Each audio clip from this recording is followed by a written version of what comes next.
Our new LUMINOSUM dual-ended LED tube lights are the perfect replacement for your shop, home, and almost any location. They feature a 4-foot length and over 50,000 hours of usage time. By completing a ballast bypass, our LED bulbs will be fully efficient, resulting in over 50% less power usage.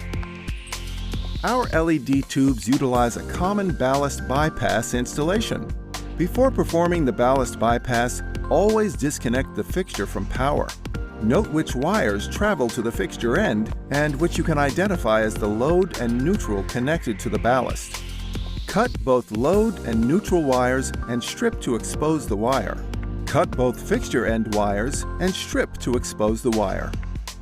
Now connect the neutral wire to one of the fixture end wires.